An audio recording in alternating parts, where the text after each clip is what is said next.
Hello යාළුවනේ අද අපි කතා කරමු පැස්කල් වල තියෙන තුන්වෙනි වීඩියෝ එක ගැන.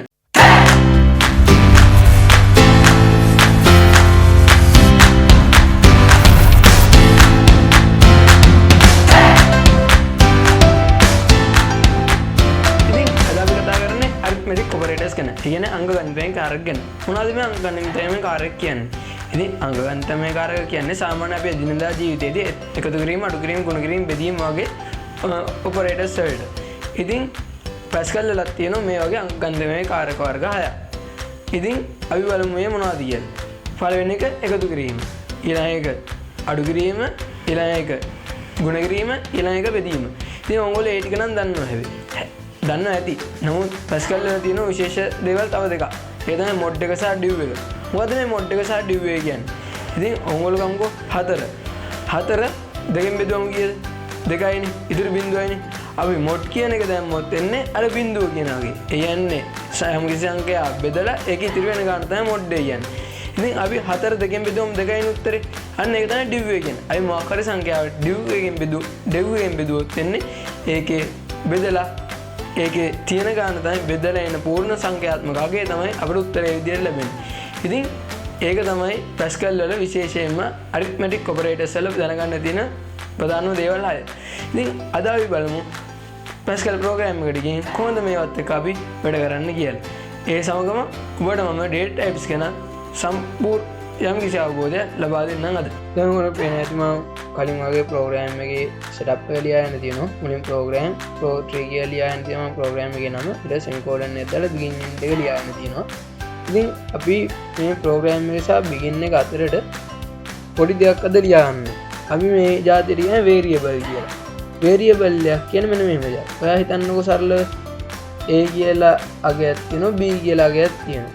a කියන අගයට අපි සමාන කරනවා 2. b කියන අගයට සමාන කරනවා 4.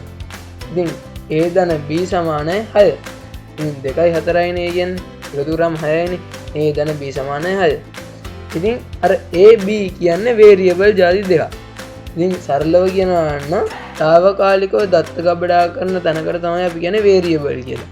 ඉතින් අපි මේ පැස්කල් වල variable වගේ දේවල් භාවිතා කරන්න පුළුවන්. ඉතින් ඒක තමයි ප්‍රෝග්‍රෑමින් කන්සෙප්ට් වල තියෙන විශේෂම දෙයක්.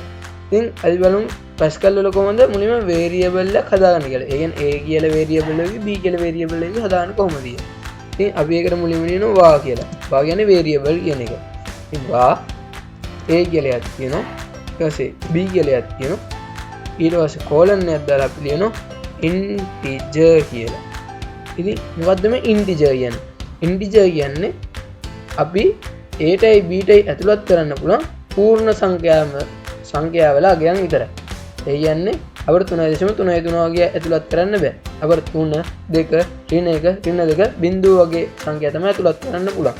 ඉතින් මේ integer කියන වර්ගයෙන් කියන්නේ මේ a b කියන්නේ පූර්ණ සංඛ්‍යාත්මක අගයන් ගබඩා කරගන්න පුළුවන් variable જાති දෙයක් කියලා. ඒකයි මේ integer කියන එකෙන් අදහස් කරන්නේ. ඉතින් අපිට තව ඔන්න ඔය වගේ data types තියෙනවා. අපිට ඕන නම් වචනයක් ස්ටෝර් කරන්න ඕනේ. කියන්නේ දැන් ඔයාගේ නම ස්ටෝර් කරන්න ඕනේ කියමු. ඔයාගේ නම අපි කියමු රවින්දු කියලා. අපි රවින්දු කියන එක ස්ටෝර් කරන්න ඕනේ string කියලා variable જાතියක් යටතේ. ඉතින් අපි ඒක ගැන ඉදිරි ටියුටෝරියල් වලදී අපි කතා කරමු. දැන් අපි integer කියන එක විතර මොකද්ද මේ කියලා දැනගමු. ඉතින් මුලින්ම දැන් begin කියලා තියෙනවා. අපි දැන් මම begin එක ඇතුළට එනවා. ඉතින් මම මේක ලියනවා. මුලින්ම a ට අපි සමාන කරගමු 5 කියන අගේ. a ට ඊළඟට a කියලා ලියලා අපි කෝලන් එක කියලා සමාන ලකුණ ලියලා තමයි 5 කියන එක යොදන්නේ. ඒයි. ඉතින් අපිට a සමානයි 5 කියලා නිකම්ම ලියන්න පුළුවන් a කෝලන් සමානයි 5 නැතුව. ඉතින් මෙහෙමයි පැස්කල් වල තියෙනවා තව if condition එක කියලා දෙයක්. ඉතින් ඒකෙදි අපිට මේක මේ a සහ a වගේ දෙයකදී මෙන්න මේ a සමානයි 5 කියන එක යොදාගන්නේ වෙනත් විදිහක් තියෙනවා. ඉතින් ඒකින්ද පැස්කල් වලදී මේ a සමානයි 5 කියන එක ලියන්නේ a කෝලන් සමානයි 5යි කියලා. ඉතින් අපිට ඒ විදිහට නෝනේ b එකක් ලියන්න ඕනේ. අපි b අගේට අපි 6 කියන එක දෙමු. ඉතින් b කෝලන් සමානයි 6. ඉතින් අපිට දැන් මේ දේ print කරගන්න ඕනේ. අපි එහෙනම් ලියනවා write ln. write ln අපි මේක ලියනවා a ධන b කියලා. දැන් ඕනට පේන ඇති a එකතු කිරීම b කියන එක ලියලා තියෙන්නේ. නමුත් මම මේක ලියලා තියෙන්නේ උද්දෘත ඇතුළේ නෙමෙයි. ඒකට හේතුවක් තියෙනවා. අපි data types මේකේ print කරනකොට data types එක මේකේ print කරනකොට ඒක ලියන්නේ උද්දෘත ඇතුළේ නෙමෙයි. මෙන්න මේ වගේ නිකම්ම තමයි ලියන්නේ A B කියලා. ඉතින් A දන B කියන එකේ ලිව්වම එන්නේ එතන A අගේ 5යි B අගේ 6යි A දෙක එකතු කරාම 11යි 11 කියන එක තමයි මේ print වෙන්නේ. අපි ඉතින් බලමු මේක ඇත්තද කියලා. මුලින්ම මම මේක compile කරනවා. successful. එහෙනම් අපි run කරලා බලමු. කොහොමද වෙන්නේ නැති එක වාට ඒක අපිට වෙනුන්නේ නැහැ. මම මේක read learn එකක් දාගන්නවා.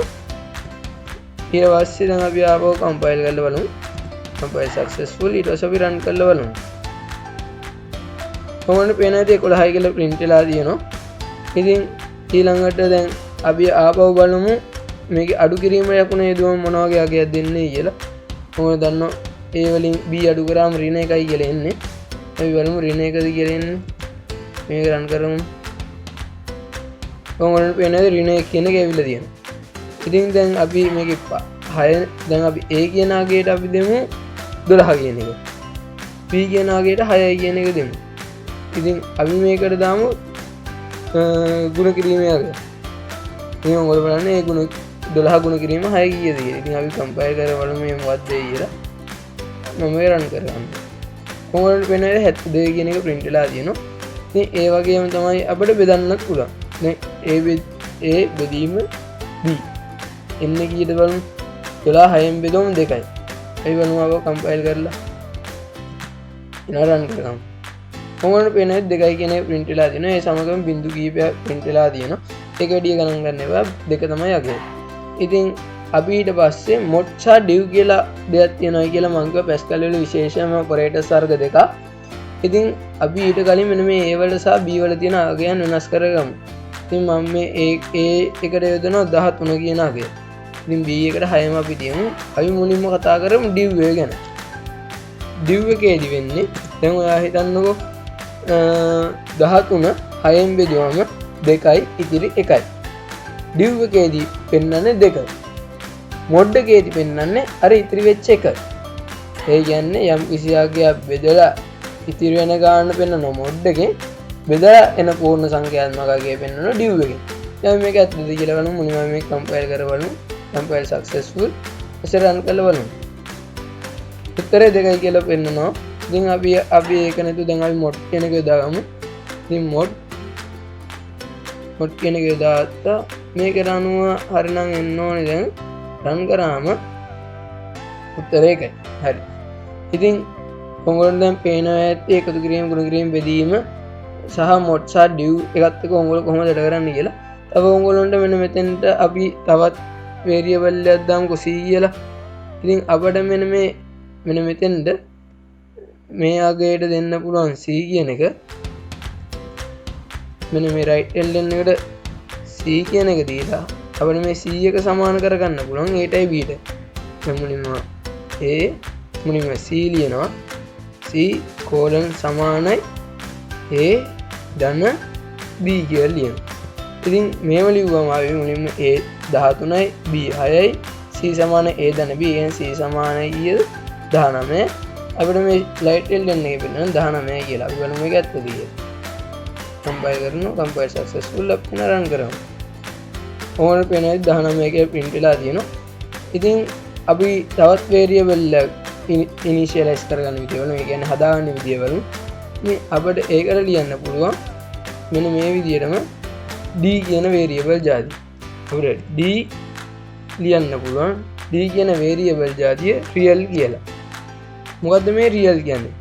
real කියන්නේ ඒ කියන්නේ පූර්ණ සංඛ්‍යාත්මක අගයන් විතරක් නෙමෙයි අපිට දශමික සංඛ්‍යාගයත් මේකේ ස්ටෝර් කරගන්න පුළුවන්. يعني 3.33 වගේ ස්ටෝර් කරගන්න පුළුවන් මේකේ. ඉතින් දැන් අපි බලමු a බෙදීම නැතුව අපි මෙන්න මේ c කියන එකට නැතුව අපි මෙතන d කියන එක දාගමු. ඊට පස්සේ මේ a ධන b එකට a බෙදීම දාගමු. මේකේ හරිනම් දැන් ඕගොල්ලෝ දශමික අගයක් පෙන්වන්න ඕනේ. දැන් අපි මේ right ln එකේ දාමු c නැතුව d. ඉතින් දැන් ඔන්න අපි දැන් කම්පයිල් කරගෙන බලමු. ඒ කියන්නේ 13 6න් බෙදුවම වෙන දශම සංඛ්‍යාවක.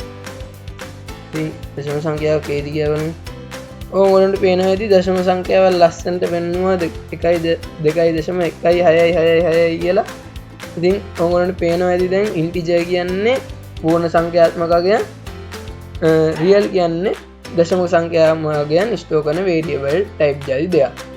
ඉතින් අද ඕගොල්ලෝ දැනගත්ත කොහොමද වේරියබල් එකක් වැඩ කරන්නේ සහ මේ වගේ ඔපරේටර්ස් සම්බන්ධයෙන් කියන්නේ එකතු කිරීම, අඩු කිරීම, ගුණ කිරීම වගේ අංක ගණිතමය කාරක සම්බන්ධයෙන් වැඩ කරන හැටි පැස්කල් එක්ක. ඉතින් ඕගොල්ලන්ට පුළුවන් ඊළඟ වීඩියෝ එකත් එක්ක අපි ළඟදීම සම්බන්ධ වෙමු. ඒකෙදි මම ඕගොල්ලන්ට කියලා දෙන්නම් කොහොමද පැස්කල් වලට ඉන්පුට් එකක් ලබා ගන්න කියලා. එතකන් ඔබට සුබ දවසක්.